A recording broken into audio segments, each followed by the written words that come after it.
Well guys, welcome back to the channel, and today, for those of you that haven't seen this, this is something a little bit different and a little bit bigger than what usually fits in the garage. This is our 1992 Ford F350 X brush fire truck.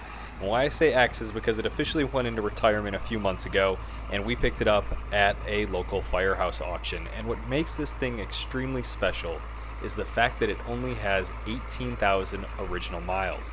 Now, a lot of people have commented and told me, hey, well, 18,000 miles doesn't matter because it has a million idle hours. And while they're probably right that this thing idled a lot, it still looks incredibly new. And what makes it a brush fire truck is this hose and water tank that sits in the back bed of the truck. Now, I don't know if you'll be able to see it on camera here, but the suspension in the back is actually on airbags. And while I kind of open up the interior here, you'll just see how clean it really is.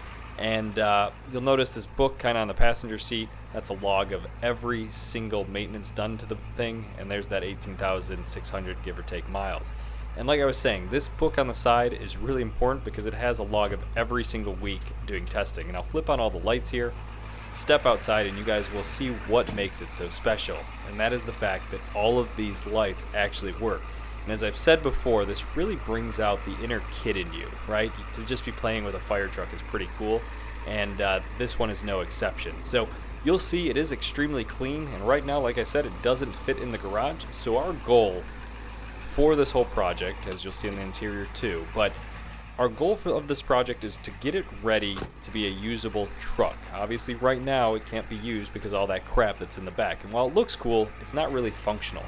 And as we step underneath here too, look at these frame rails, guys. I mean, this thing is as clean as can be. So as I take you guys along for this journey, we're going to be preparing it for auction in about 4 months to Mecum Auctions in Indianapolis. And the goal before then is to clear out this bed, get the bed sprayed, and do any of the basic maintenance work, including a full paint correction to make this thing look absolutely perfect. So stay tuned for that. We're unfortunate because after I filmed this video, we got snow about 7 days later. So here we go. Alright guys, it's been snowy here in Chicago, and for the last week or so this truck has been sitting outside. So the goal today is to slim the back down. I think this will fit as long as we get those and the lights off. So once I get those off, it'll go into the garage and we can kind of begin the detail. But as you can tell, I had to pull the entire hose off, and we're going to try to get that off here next. Stay tuned. All right, after quite a bit of work, I had to undo the hose and lift this bad boy down. This thing weighs, I don't know, probably 100 pounds, but we're slowly starting to clear out the bed. So the goal is ultimately to get all of this stuff out of the bed. I guess we'll pull this out now.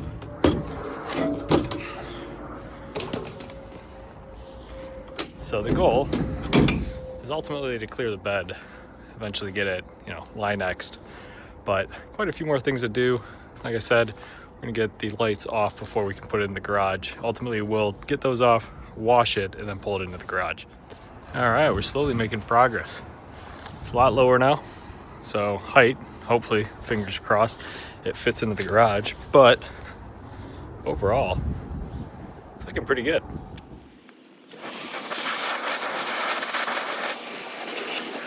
Okay, so this was a little stupid on my part. I got so cold that I didn't film after I did the wheels, but we moved on to actually pulling this thing into the garage, and what you see here is us making sure it's clearing. And instead of taking the antenna off, I put the light up there to hold it down. Stupid on my part, but once we got it in and knew it fit, we pulled it back out and backed it in to actually start working on it. So we managed to fit this beast in the garage, and a few things to note. Every piece of tape you see on the whole truck, there's actually exactly 20 of them, represent a dent that needs to get pulled out. So my dent guy's gonna come by and hopefully pull some of those. But I want to do this really quick because I'm not really ready to do the full paint detail, but as you can see, it needs it. So I'm gonna do a test spot here, and we'll do a little bit before and after, and kind of see what happens. So I'm gonna go at that now. But we are going to use the Rupes polisher.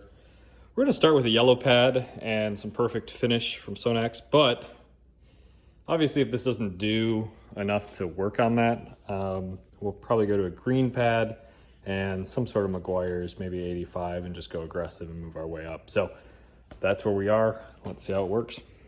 Okay, based on this, I think this is going to be the setup we use. Obviously, a lot of the oxidation comes off, so it is going to turn the pad red. I'm just going to have to keep airing it out and making sure the stuff doesn't get stuck in it. But I say that this is going to be the move because if you look closely here, look at that light. It is a very noticeable difference. So we're going to end up having to do the whole truck with that setup, but it's going to take some time, probably a few weeks, and I'll probably have to buy a few pads, but I think that that is going to be worth it. Here it is with the tape removed. So what I want you guys to do is follow along with this light. It's super cloudy, it's clear, and then it's cloudy again. So that is what the paint correction will do when we do the whole truck. And that's coming next. But before we do that, we need to make sure we get the bed all cleared. And you'll notice I did get the first toolbox off, and it was a pain in the butt. These things weigh every bit of probably 100, 120 pounds. So it is a two-person job, and that is it off the truck. But next, we're going to have to move on to taking off the neck side off. And like I said, I'll show you that here in a second, what it looks like with it off. And all these tapes still need to be pulled off, and the dent guy needs to come out. I need to polish the light bar. Can't forget that because that is crucial because it still works. But as we step around the back here, you guys will notice both toolboxes are off, and it makes a huge difference in what the usability and kind of look of this truck is actually going to be. And as we look closely at these toolboxes, you'll notice why they had to come off. There's all of these holes drilled through, and it just wasn't worth the effort of restoring. So we took them off, and now we're going to move on to getting this water tank and kind of bracket off the truck, and getting these rails covered with some sort of diamond plating that I got to order offline. But had to turn the lights on just for fun, so you'll see that here.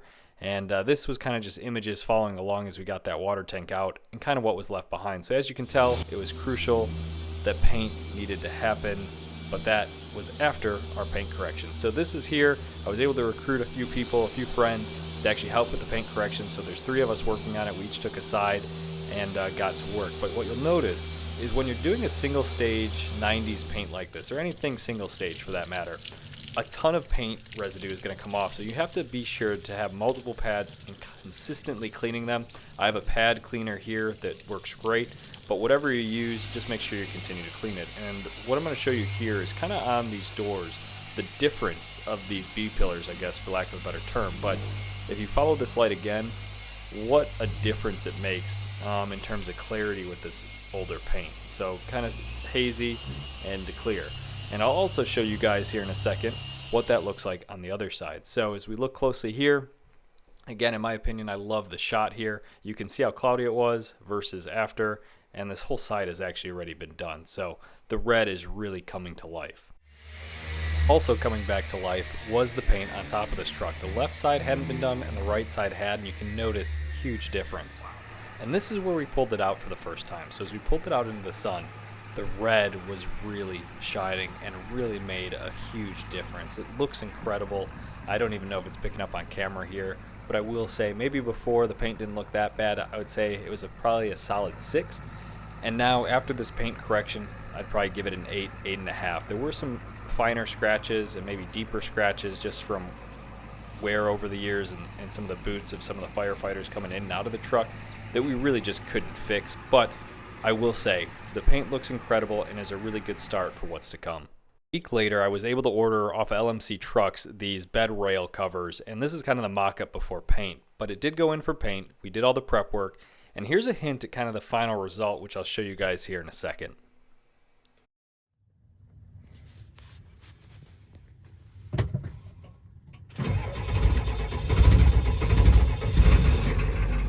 Okay, like any good IDI truck, it took a few tries, but once it's turned over, it is good to go forever.